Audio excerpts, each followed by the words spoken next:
I think the bald heads from Shaolin are behind this. They're scared of nobody. I inhaled. Hello? What's up? Welcome to Civil Intercourse with Tony P. Well, hello, Mr. Are you pondering what I'm pondering? I think it's great. I hope you are in good health and that your spirit is well. Your appeal to my humanity is pointless. Come on, man. We can meet our destiny to build a land here that will be for all mankind a shining city on a hill. So if we all believe in individual liberty, and we all believe in these rules of democracy, what is our modern argument about?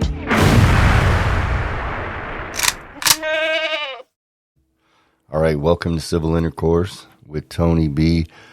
It is January 28th. It's already flying by. I can't even believe we're already at the end of January. So much is going on. President Trump looks like if he doesn't get assassinated, he's going to be president. I've been really focused on dealing with a lot of things locally here in California and in my personal life, and haven't been putting out a lot of content. I don't think I even put out a podcast since last November, and they've been very short, but I am gearing up to do quite a few things, and the warm weather will start to encourage that as it starts to heat up. But I did want to stop in, and there were some interesting things going on Twitter, or as it's known now, X.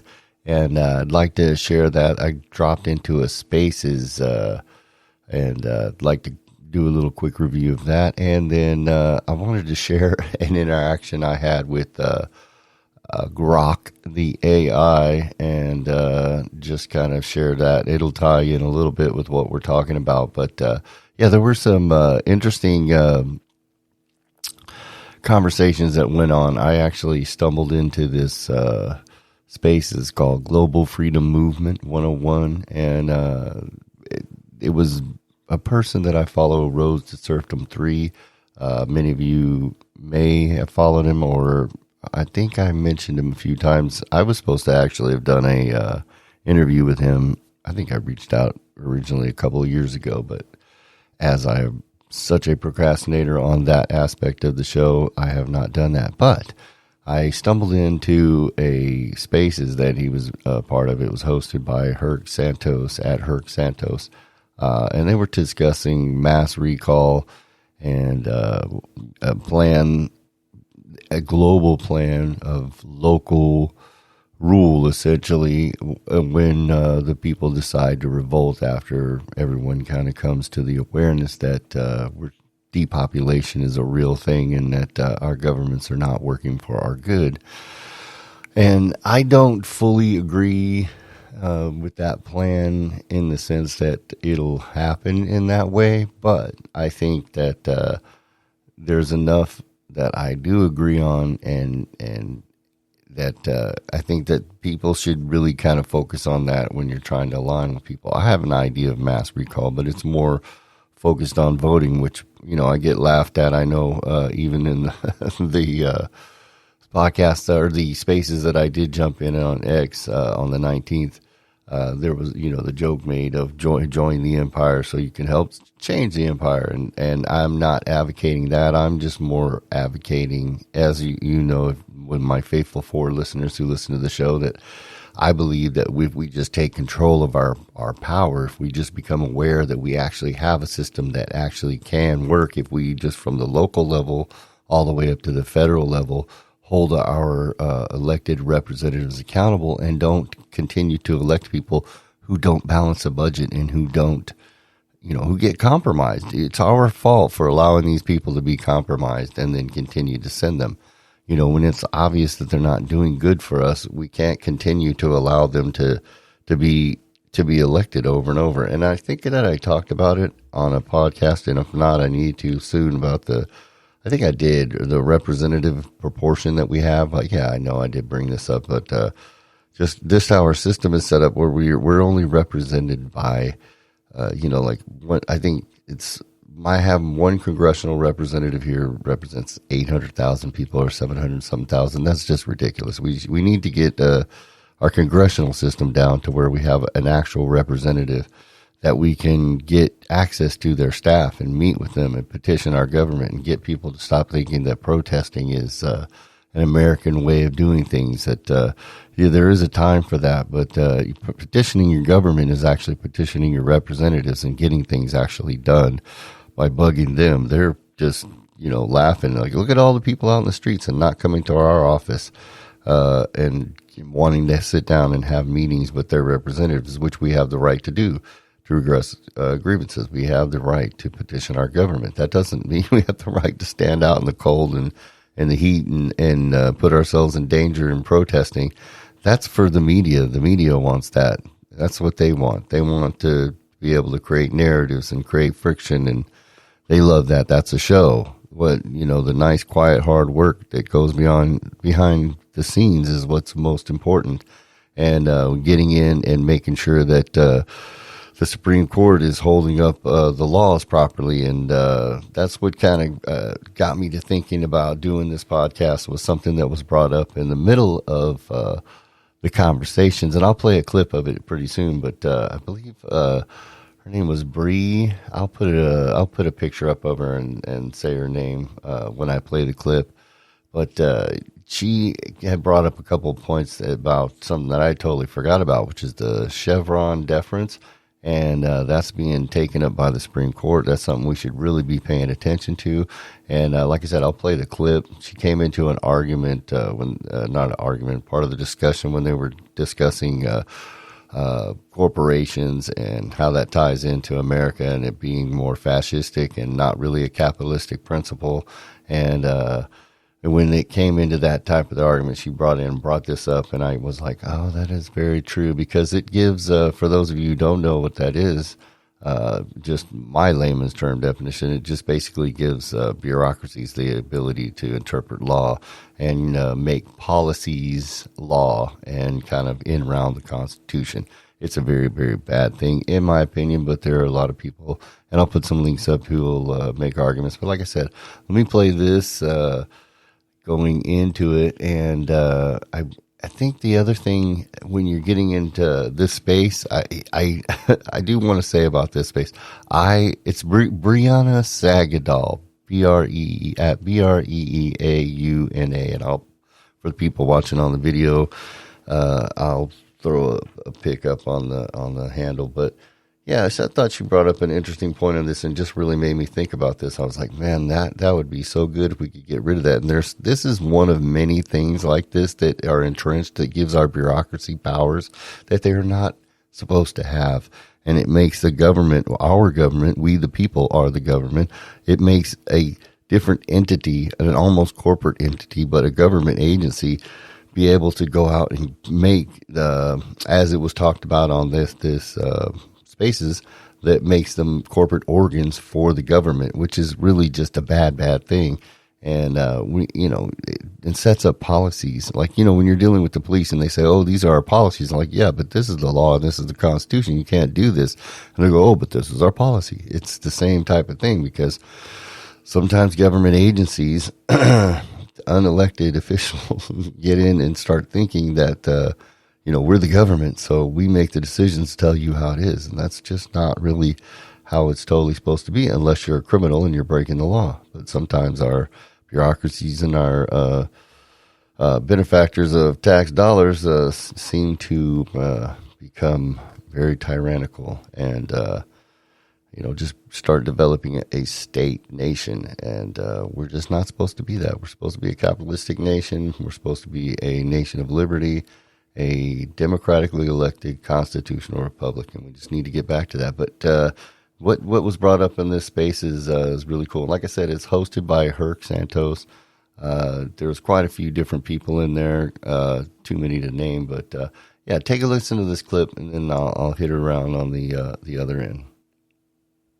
It's still the person that was guilty of it. There's something we're overlooking, and because we could go back and forth forever. And it would be a very, very great conversation for the 19th century, but right now we live in an era of very complex systems that need thousands of people working together to achieve an objective, right? You want to build a plane. I don't know that it's needed, Seth. Though, I mean, really, what we're kind of dancing around here is the rise of what's often referred to as the administrative state, right? And I think what's sort of being talked around is Chevron deference, or the Chevron doctrine, right? In which this landmark Supreme Court holding was passed in 1984 that gave deference to administrative agencies to determine how laws would be interpreted.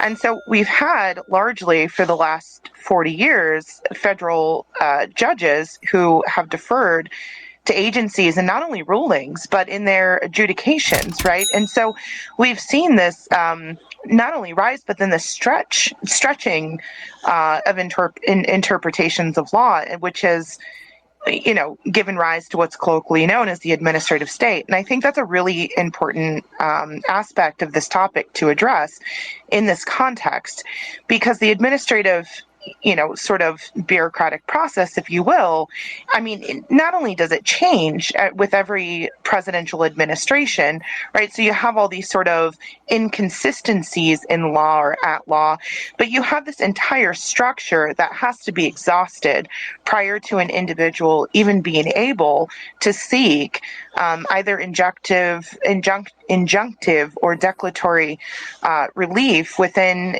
any type of constitutional or federal court or district court, any type of constitutional court, right? So we've seen this sort of obfuscation of our laws, our rights, and any idea that we sort of formerly had of, free market capitalism, if you will. Yeah, I mean, my argument is that we do not have free market capitalism. That's the root of my argument. Yeah, I don't think anybody. The evidence. And the evidence I use is that we have corporations, which are not capitalist institutions. All right. So, yeah, I thought that was very interesting, just especially about the case of the Chevron deference coming up and the different conversations that these guys had. Now, this was a 13-hour spaces. And on top of that, I mean, they had multiple different speakers and different topics going.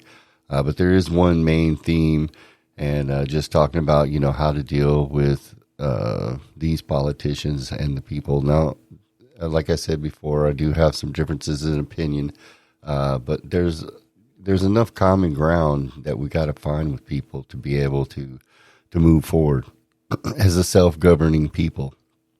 And so even if you don't see the whole entire vision the way that they see it, you can still listen to the conversations. I thought about putting my hand up and maybe saying some things, but I really wanted to get a feel for the room. And so it was nice just to kind of sit there and listen and take everything in and see how everything kind of went. And then who knows, maybe next Friday I'll just listen again. I'll throw a link up on Twitter and my other social media to let you guys know when it comes up. Maybe you can come in and listen to, or who knows, maybe you'll want to put your hand up. I'm not sure where you're at, but it's nice to see the social media medium on Twitter being used for something really positive, and what it could have been used for the whole time, where people can get in and just have real conversation. There can be a lot of places, I don't like using the word toxic, but there can be some spaces where there's a lot of toxicity going on and people just going after each other. But I've found this one so far, I've only went in 2 times, but it's very interesting. And like I said, that little bit of information that we got there on the Chevron deference and the different conversations about corporatism and doing a mass recall and what that would look like. Even if you don't believe that the whole plan can, like me, you don't think the whole thing can go that way, or you also hope that we can do something before that we can get ourselves back in, get reform with voting, and take our rights back and not have to worry about having any kind of revolution, and just get some type of revelation into people's heads where they understand that we are the people, and that if we all just allow each other to not be overtaxed, we'll have enough money and enough freedom and enough ability to take care of our families and take care of our charities and handle our business. And there's just a better way to do this. And we don't have to fight for anything because we already have the Constitution. We already have the system. We just have to stop pretending that we're practicing capitalism. We're not practicing capitalism. We're practicing this weird blend of fascism and socialism and capitalism, and it's just all kind of a weird blend. And if we're going to do that, let's have an honest conversation about it and come up with the best system that works for everyone. I don't know, so that we get our individual freedoms. That's the bottom line. We're being overtaxed, we're being used, we're being abused, and we're making a bunch of billionaires more billions. And it's just ridiculous. So yeah, tune in. And if this ain't the spaces for you, find another one. Let's get our voices out there and get heard. And remember, you can always drop me a line at AB from CA at anchor.fm. AB from CA at anchor.fm. And drop us a sound file, and we'll put you in on the show. Give us some feedback. Talk to you soon. But hey, make sure you find the spaces. We're dropping the link below next Friday. And we'll talk to you soon. Peace. Well, goodbye. Oh, yeah, that was fantastic. What a great time. Heaven. It was heaven. What an eccentric performance.